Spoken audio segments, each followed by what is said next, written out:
What I am about to reveal to you was never meant to be part of modern productivity culture.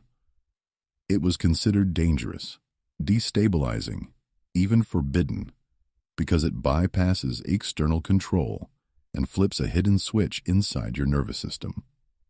Before authority, deadlines, or fear can touch you. Long before dopamine was given a chemical name, ancient initiates understood that breath could summon a state of ruthless clarity and hunger for action. A fire that ignites before work begins rather than after rewards are given. This knowledge did not disappear by accident. It was buried, fragmented, and reframed as relaxation because a human who can voluntarily activate drive is uncontrollable. I am not talking about calming down or getting centered. I am talking about activating the same neurochemical force that makes explorers cross oceans and builders raise empires. Without caffeine, without music, without hype. Modern laboratories now confirm what was whispered in sealed chambers. Specific breathing patterns can prime dopamine release before effort, not after success, giving you a dangerous advantage in focus and motivation. If this sounds unsettling, good. It should. You were never taught that motivation is not something you wait for, but something you trigger. You were taught to chase it with stimulants, apps, and rituals that keep you dependent. This protocol breaks that dependency. When breath becomes a weapon instead of a sedative, work stops being a struggle and starts becoming inevitable. And that is exactly why this method was suppressed, diluted, and renamed until it lost its teeth. You are about to relearn it the way it was meant to be used.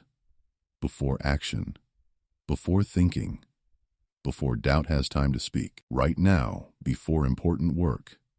Your nervous system is in a compromised state, whether you admit it or not. You sit down already fragmented, your attention split between anticipation and resistance, your dopamine system confused by constant stimulation and delayed rewards. You reach for coffee, sugar, music, scrolling, anything to manufacture a feeling that should already be there. But it never fully arrives. You feel pressure without propulsion, urgency without clarity, effort without hunger. This is not a personal failure. It is a biological trap. Your dopamine system has been trained to wait for outcomes instead of preparing for action, to spike after reward instead of before effort, leaving you sluggish at the exact moment you need sharpness. That is why starting is so hard. That is why procrastination feels physical, not psychological. And this is the real danger. Every time you begin work in this state, you reinforce a loop of dependency and depletion, burning dopamine instead of priming it. Over time, your baseline drive drops, your tolerance for effort shrinks, and your ambition quietly erodes. Most people mistake this for laziness or burnout, but it is neither. It is mistimed neurochemistry. The system is firing late. Ancient practitioners recognize this state as a form of internal paralysis, and modern neuroscience now confirms that when dopamine is not elevated before task engagement, the brain interprets effort as threat rather than opportunity. This is why no amount of planning fixes the problem. You cannot think your way out of a chemical deficit.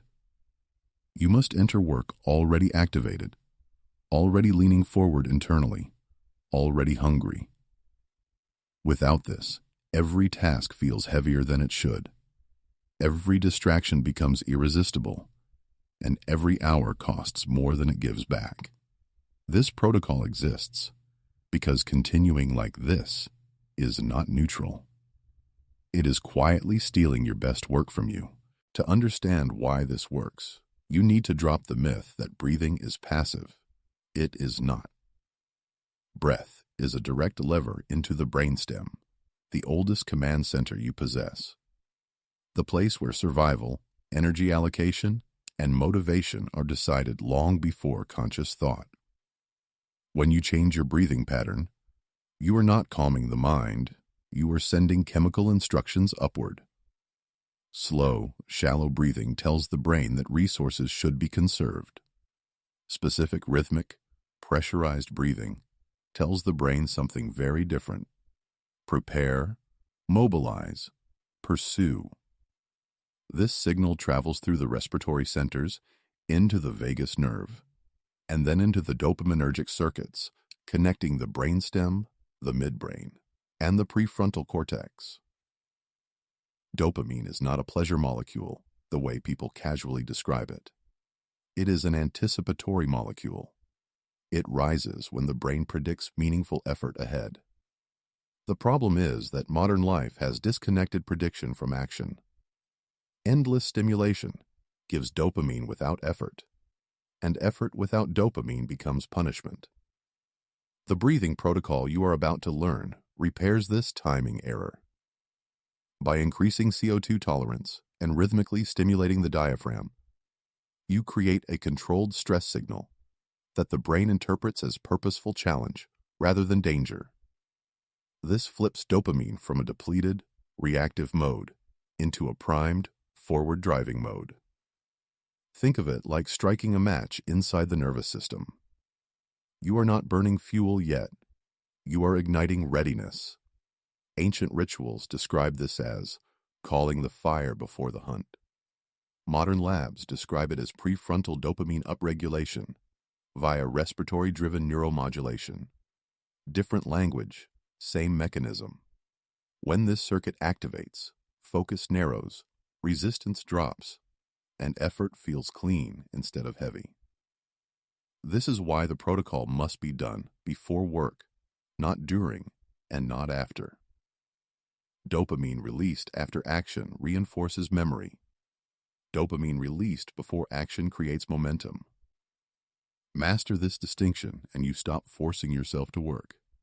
The body carries you into it. Here is the part almost everyone gets wrong, and it is not an accident. Dopamine has two faces, and modern culture only feeds you one of them.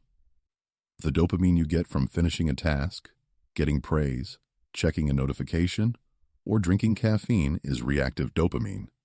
It arrives after stimulation, after reward, after something external happens to you. But the dopamine that changes your life is anticipatory dopamine, the kind that rises before effort begins, when the brain predicts meaningful action and mobilizes energy in advance. Ancient systems understood this intuitively. They never waited to feel motivated after the hunt, the battle, or the work. They triggered the internal state first, then moved. Modern neuroscience now confirms that anticipatory dopamine sharpens the prefrontal cortex, increases signal-to-noise ratio, and suppresses competing impulses before action starts. When this system is inactive, the brain treats work as a cost. When it is active, the brain treats work as a pursuit. This is why timing matters more than intensity. Most people wake up and immediately flood their system with stimulation, screens, sugar, caffeine, fragmenting dopamine signaling before the day even begins. By the time they sit down to work, the brain has already spent its anticipatory charge and now demands reward just to tolerate effort. That is the trap. The pre-work breathing protocol reverses this sequence. It withholds stimulation while delivering a controlled physiological challenge, forcing the brain to generate dopamine internally, rather than outsource it. Ancient rituals placed this activation window at dawn or before important acts for a reason. The nervous system is most plastic and responsive before engagement, not after fatigue sets in. When you activate dopamine at this moment, you are not chasing motivation, you are installing it. You are teaching the brain that effort itself predicts reward. This is the forbidden upgrade, because once the brain learns this association, it stops negotiating with distraction. Work becomes the stimulus. Focus becomes the default. And that kind of autonomy has never been encouraged. Now we move into the protocol itself. And this is where precision matters, because dopamine does not respond to vague intention. It responds to clean signals. You do this before important work, not after waking distractions, not after caffeine, and not once you are already mentally scattered. Sit upright, with your spine stacked, feet grounded, jaw unclenched, and tongue resting lightly on the roof of the mouth, because posture alone changes vagal signaling. All breathing is through the nose, no exceptions, because nasal resistance is part of the trigger. You begin with a steady inhale that is slightly faster than comfortable, not rushed, drawing the breath deep into the lower ribs, rather than the chest, followed immediately by a short, controlled pause, then a longer, pressurized exhale that feels active rather than relaxing. The rhythm matters more than the count. You are creating a mild internal friction, not soothing yourself. On each exhale, lightly contract the lower abdomen as if bracing for movement, signaling readiness instead of collapse. Your attention stays on the sensation of pressure and heat, building behind the sternum and in the face. Not on thoughts, not on goals. This is not visualization. It is interception. After several cycles, you add a second short inhale at the top of the breath before the exhale, subtly increasing lung volume and CO2 load without gasping. This is the moment dopamine begins to rise, because the brain registers controlled challenge without threat. If you feel slightly restless, alert, and even impatient, you are doing it correctly. If you feel calm, sleepy, or floaty, you have missed the signal. The entire sequence lasts only a few minutes, but it must be uninterrupted. No phone, no music, no external stimulation, because the brain must source dopamine internally, or the effect collapses. When you stop, you do not linger. You stand up and begin your work immediately, riding the anticipatory wave you have just created. This transition is critical. Delay turns activation into anxiety. Action converts it into drive. As the protocol takes effect, your body will speak before your thoughts do. And this is where most people panic and abort the process. You may feel heat spreading across the chest and face, a subtle buzzing in the limbs, a tightening behind the eyes, or a sudden urge to move. This is not stress in the pathological sense, it is mobilization. Dopamine does not feel like pleasure at first. It feels like tension with direction.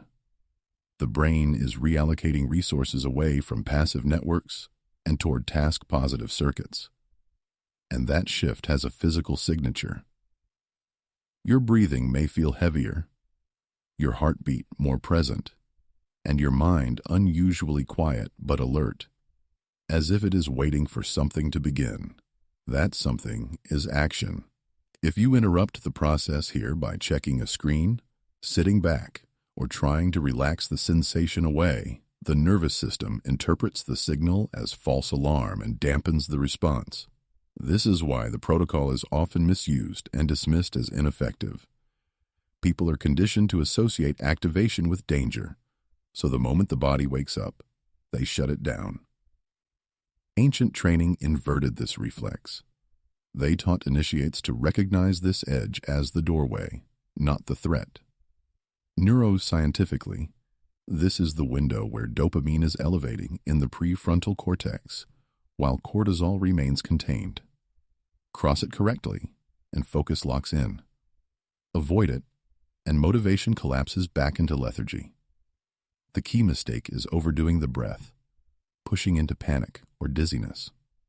That floods the system with stress hormones and masks dopamine's effect. Precision beats intensity. Another mistake is mental narration, labeling sensations or chasing a feeling. Dopamine responds to prediction, not commentary. Let the sensations exist without judgment, then move. When done correctly, you will notice that starting work feels strangely easy, almost automatic, as if resistance was removed rather than effort added. This is the signature of anticipatory dopamine doing its job. And once you recognize it, you will never confuse it with relaxation again. The transformation does not announce itself with fireworks. It reveals itself through timing, and this is how you know the protocol is working.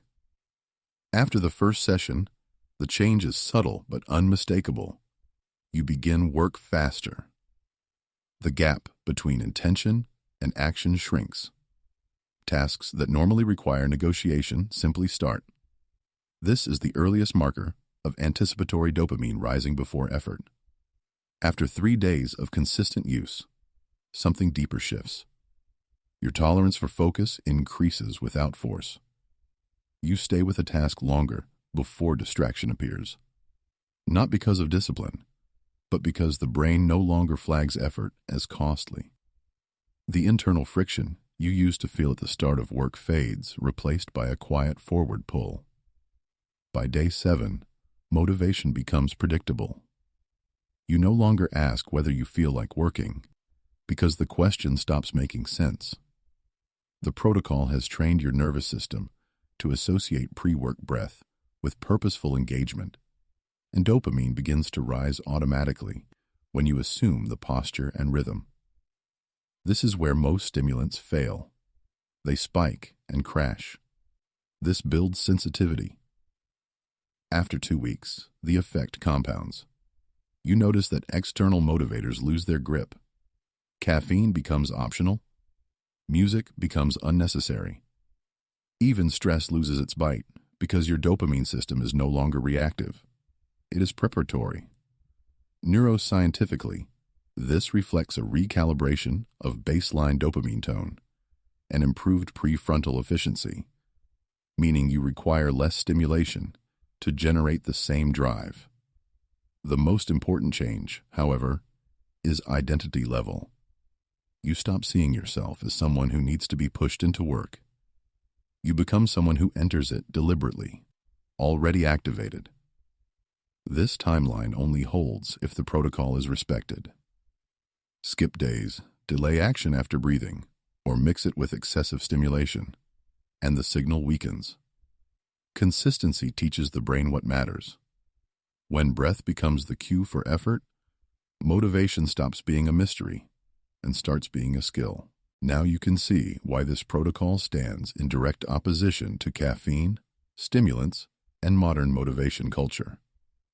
Those tools flood the brain with dopamine or dopamine-like effects without requiring prediction or effort, and the nervous system always adapts downward.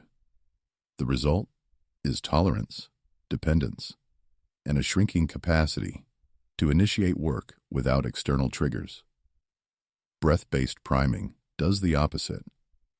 It withholds reward while signaling meaningful challenge, forcing the brain to generate dopamine endogenously and at the correct time. This preserves sensitivity instead of burning it. That is why caffeine feels powerful at first and hollow later, while this protocol feels subtle at first and profound later. Artificial stimulation teaches the brain that action follows reward. This protocol teaches the brain that reward follows action. Once that association is installed, focus becomes self-sustaining. This is also why the method was reframed as relaxation in popular culture. A calm worker is manageable. A self-activated worker is not. When you rely on breath instead of substances, your motivation is no longer for sale. No playlist, no app, no chemical decides whether you show up. That autonomy is destabilizing to systems built on dependency. Ancient traditions guarded this knowledge tightly, not out of mysticism, but out of practicality. A person who can voluntarily enter drive does not wait for permission. Modern neuroscience now validates this with data, showing that internally generated dopamine signals produce stronger learning, longer focus endurance, and less emotional volatility than externally driven spikes. The protocol is not anti-caffeine or anti-tools. It is foundational. Once your dopamine timing is repaired, everything else becomes optional instead of necessary. And that shift is the real upgrade because it returns authority over your state to you, where it always belonged. This is where I stop explaining and start demanding something from you. Because knowledge, without application, is just another sedative. You now understand that your lack of drive was never a character flaw, never a discipline problem, and never a mystery. It was a timing error that you were never taught to correct, and now you know how. The real danger is not that this protocol is intense or forbidden. It is that you might hear it, nod, and return to your old pre-work rituals like nothing changed. That is how power stays hidden, not by force, but by neglect. I am challenging you to draw a line. Before your next important work session, you do the protocol exactly as instructed. No caffeine first, no scrolling, no, just one message. You breathe, you activate, and you move. You will feel the difference immediately, and that is when the real test begins. Because once you feel what self-generated drive is like, you cannot unfeel it. You will start noticing how often the world tries to dull it, delay it, or replace it with noise. This is not about productivity. This is about sovereignty over your nervous system. Every time you enter work already activated, you reinforce a loop of agency. Every time you skip it, you hand that agency back to habit and chemistry. I have done my part by decoding what was hidden and translating it into something you can use today in this body, in this world. The rest is on you. Breathe before you work. Trigger the fire before the effort. And stop waiting to feel ready, because readiness is something you generate, not something you were given.